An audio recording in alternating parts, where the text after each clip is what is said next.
आज राजनाथ सिंह जी के द्वारा ही आज देश इन परिस्थितियों में आया कि हमारे देश का सब कुछ बिक गया है। आज इस राजनीति को समझना पड़ेगा कि किस प्रकार से हमारे अस्तित्व को मिटाया जा रहा है। नरेंद्र मोदी जी किस प्रकार से आज हमारे नेताओं को खोखला कर रहे हैं। ना जाने क्या हुआ, 6 महीने मुख्यमंत्री बनने के बाद में आदित्यनाथ योगी जी का रोल इस प्रकार से हो गया कि धर्म के नाम पर और नफरत फैलाने वाले काम करे आदित्यनाथ योगी जी ने। कभी वाल्मीकि समाज की बेटी को जलवा देना, कभी अपराधियों का संरक्षण करना, इस प्रकार की आदित्यनाथ योगी जी की जो सत्ता है, इससे आज पूरा उत्तर प्रदेश बड़ा ही भयभीत है। आज राजनाथ सिंह जी को अपने वर्चस्व को बचाने के लिए, अपने देश को बचाने के लिए बिल वापस लेने चाहिए, आवाज़ देनी चाहिए। किसी की हिम्मत नहीं कि राजनाथ सिंह घोषणा कर दें कि ये बिल वापस लिए जाएंगे तो कोई उन्हें रोक सके। आज जनता उनसे परेशान है। आज उनको समझना चाहिए कि जिन लोगों को, जिन किसानों को रोकने का प्रयास कर रहे हैं, ये वो आंधी है जो रुकेगी नहीं आपके रोकने से।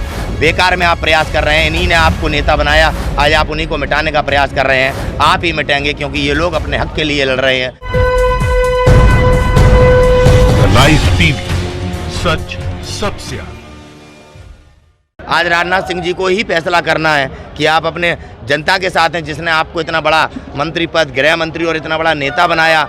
आप अपनी ताकत के साथ खिलवाड़ कर रहे हैं। आज ये राजनाथ सिंह जी को सोचने की ज़रूरत है। आज हम उन्हीं के ऊपर टिके हुए हैं यहाँ पे कि वो बिल वापस लेंगे, क्योंकि इसमें टारगेट किया गया है राजपूत समाज को। राजनाथ सिंह, योगी जी और बीच में कृषि मंत्री, तीनों राजपूत समाज से आते हैं और उन्हीं को इन कृषि बिलों पे सामने लाके खड़ा कर दिया है। आज राजनाथ सिंह जी के द्वारा ही आज देश इन परिस्थितियों में आया कि हमारे देश का सब कुछ बिक गया है। राष्ट्रीयकरण, निजीकरण के नाम पे सब कुछ बेच दिया है इन्होंने। कहते थे 70 साल में विकास नहीं हुआ, वो देखो सारा विकास बेच मारा है इन्होंने, राष्ट्र हित, देश हित, सर्वोपरि के नाम पर।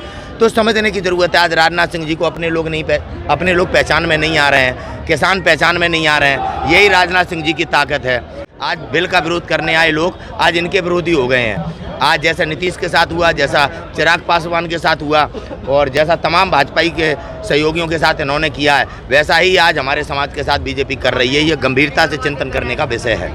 योगी आदित्यनाथ की आपने बात की। हाँ, उन्होंने तमाम अपने लोगों को रोक रहे हैं। ये जनता में विरोध हो रहा है। आदित्यनाथ योगी अपनी ताकत को स्वयं टारगेट कर रहे हैं केवल नरेंद्र मोदी को फॉलो करने में। आज इस राजनीति को समझना पड़ेगा कि किस प्रकार से हमारे अस्तित्व को मिटाया जा रहा है। नरेंद्र मोदी जी किस प्रकार से आज हमारे नेताओं को खोखला कर रहे हैं। आज राजनाथ सिंह जी को अपने वर्चस्व को बचाने के लिए, अपने देश को बचाने के लिए बिल वापस लेने चाहिए, आवाज़ देनी चाहिए। किसी की हिम्मत नहीं कि राजनाथ सिंह घोषणा कर दें कि ये बिल वापस लिए जाएंगे तो कोई उन्हें रोक सके। किसी की हिम्मत नहीं है।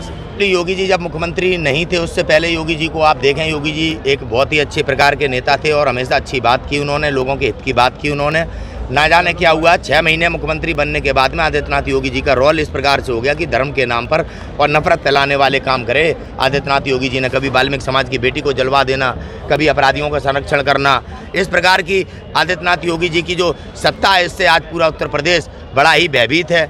कानून राज के नाम पर नागरिकों को भयभीत कर दिया। कभी ट्रॉली पे नाम नहीं लिखेंगे, कभी गाड़ी पे नाम नहीं लिखेंगे। आज़ादी पर हमला कर रहे हैं आदित्यनाथ योगी। आज जनता उनसे परेशान है। आज उनको समझना चाहिए कि जिन लोगों को, जिन किसानों को रोकने का प्रयास कर रहे हैं, ये वो आंधी है जो रुकेगी नहीं आपके रोकने से। बेकार में आप प्रयास कर रहे हैं। इन्हीं ने आपको नेता बनाया, आज आप उन्हीं को मिटाने का प्रयास कर रहे हैं। आप ही मिटेंगे क्योंकि ये लोग अपने हक के लिए लड़ रहे हैं, न्याय के लिए लड़ रहे हैं, अपने संविधान के दायरे में लड़ रहे हैं। आप सत्ता का दुरुपयोग कर रहे हैं। अहंकारियों का नाश हुआ है। आदित्यनाथ योगी जी बड़ा इतिहास में बात करते हैं और बड़ा धर्म की बात करते हैं। कभी धर्म को उठाकर देखें, रावण जैसे विद्वान का नाश हुआ क्योंकि अहंकार था उनमें।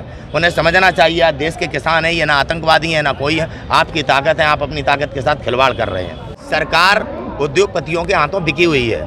नरेंद्र मोदी को चुनाव लड़ाने वाले 22 चैनल खरीदकर अंबानी जी हैं।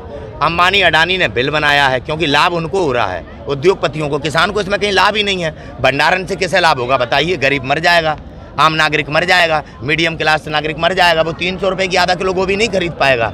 एक गरीब और एक डेली मजदूरी करने वाला नहीं खरीद पाएगा। तो ये बिल अंबानी अडानी के यहाँ बना है। केवल नरेंद्र मोदी ने तो आके घोषणा कर दी जनता के विश्वास में कि जनता फिर गुमराह रहेगी। लेकिन आज किसानों के बेटे आज देश से बाहर भी हैं और पढ़े लिखे भी हैं, वो समझते हैं। उन्होंने बिल को समझा और उसका विरोध किया, जिसका परिणाम आज आपके सामने है। पूरा देश इनके खिलाफ खड़ा हुआ है। दुनिया में भी आप इनका विरोध देख सकते हैं, लेकिन गोदी मीडिया के माध्यम से इस विरोध को छुपाया जा रहा है। कहीं ना कहीं इस विरोध को तोड़ने का, इस आंदोलन को कमज़ोर करने का प्रयास किया जा रहा है। रजत शर्मा के माध्यम से, अंजना ओमांटी के माध्यम से, तमाम पत्रकार जो आज इस देश में लोगों को नई नई बातें बताते हैं, उनके माध्यम से हमें गुमराह किया जा रहा है। 45 किसान आज हमारे शहीद हो गए हैं। 60 हो गए, 60 की गिनती हो गई, बताइए, आपके माध्यम से पता पड़ा है। लेकिन आज तक राजनाथ सिंह क्यों नहीं आए? आपने तमाम संगठनों से बात कर ली, आप टीवी पे आकर बताते हैं आपकी। तो राजनाथ सिंह कह रहे थे कि कानून आप लोग मान लो। मैं किसान का बेटा हूँ, मैंने भी खेतों में काम किया है। राजनाथ सिंह को बनाने वाले हम लोग हैं। आज राजनाथ सिंह जी को अपने वर्चस्व को पहचानने की ज़रूरत है। आज उन्हीं के लोग हैं जिन्हें राजनाथ सिंह पहचानने से मना कर रहे हैं। कभी राकेश टिकैत जी के साथ आप लोगों ने भी देखा होगा मीडिया में, इन्होंने जब ये विपक्ष में हुआ करते थे तो राकेश टिकैत जी के साथ खड़े होकर इन्हें मंच पर भाषण दिया है।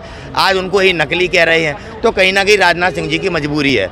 ऐसा ही जब था, जब ये पार्टी के अध्यक्ष थे तो प्रधानमंत्री पद के लिए तमाम इनको फाइनेंशियली लोगों ने, अंबानी अडानी जी ने खरीद लिया और इन्हें प्रधानमंत्री मोदी जी को घोषित कर दिया।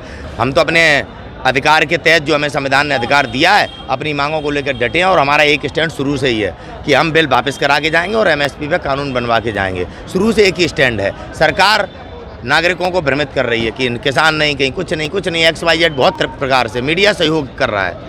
रजत शर्मा जैसे कभी कहते हैं प्रधानमंत्री के खिलाफ षड्यंत्र हो रहा है, कभी कोई सी भी बात। कुल मिला के सरकार ने कभी, इन मीडिया चैनल ने ये नहीं बताया कि हमारे 45 किसान शहीद हो गए। कभी प्रधानमंत्री मोदी जी ने हमारे शहीद किसानों के लिए बात नहीं की। अंबानी के यहाँ बच्चा पैदा होता है तो वो जाते हैं देखने। ये मंशा आज देश के नागरिकों को समझनी चाहिए। सबका विकास, सबका साथ, सबका विश्वास, कैसी बातें चुनाव के वक्त दलित समाज के लोगों के पैर धोना, और राजनाथ सिंह जी ऐसे नेता कि मैं भी किसान का बेटा हूँ। तो इस आंदोलन को कैसे आप लोग आगे बढ़ाएंगे? अब हमारे इन आंदोलन को आगे नेताओं ने, जो हमारी कमेटी है वही तय करेगी किस प्रकार से बढ़ाएंगे। वही सरकार से बात कर रहे हैं, अभी लौट के आएंगे तो वही दिशा निर्देश देंगे और उन्हीं निर्देशों पर हम सभी लोग चल रहे हैं, जो हमारी कमेटियां निर्देश ले रही हैं। कमेटी मुख्य रूप से बनी हुई है। सरकार ये सोच रही है हम तोड़ फोड़ लेंगे। सरकार पूर्ण रूप से प्रयास कर रही है, धन से भी इस्तेमाल कर रही है। आप देख सकते हैं राकेश टिकैत जी को धमकी भी दी गई है और बाद में गृह मंत्री भी धमकी देता है।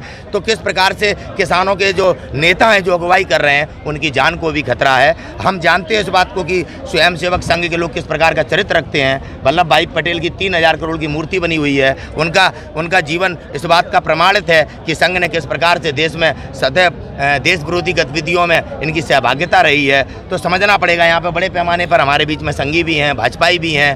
तो कहीं ना कहीं देश को समझना पड़ेगा कि किस प्रकार से किसानों पर हमला किया जा रहा है। फिर तारीख मिल गई है ना, आप क्या करेंगे? हमने पहले ही कहा था, बिल बनाने में तो उन्हें कुछ घंटे लगे, आके एक बार घोषणा कर दी, बिल बना दिए हैं। अब ये देश को समझना चाहिए, इतनी तारीख पे तारीख। हमने तो बराबर ही कहा है कि ये केवल वार्ताएं गुमराह करने के लिए की जा रही हैं। पिछली वार्ता में धमकी दे रहे थे, वार्ता के नाम पे किस प्रकार से किसानों को, किसान संगठनों को धमकाया जा रहा है, ये भी देश देख रहा है।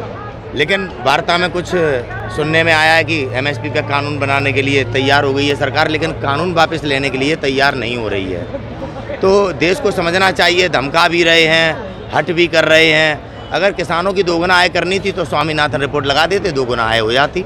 ये देश के तारीख पे तारीख आगे बढ़ा रहा है। मैं बता तो रहा हूँ कि देश के नागरिकों को गुमराह करने की, कभी ले आते हैं कि किसान संगठन इनके पास आ गए हैं। वो कौन से संगठन हैं? हमको कहते हैं नकली हैं हम लोग। तो ये देश को समझना चाहिए, ये लड़ाई केवल अकेले हम लोगों की नहीं जो बॉर्डर पे बैठे हैं, ये पूरे देश की लड़ाई है। 90% लोगों की लड़ाई है। लोगों को समझना चाहिए और घर से बाहर निकल के आना चाहिए। अभी लड़ाई हमने जीत नहीं पाई है। सरकार पूर्ण प्रयास कर रही है, पैसे के दम से लोगों को खरीद रही है, धमकी भी दे रही है।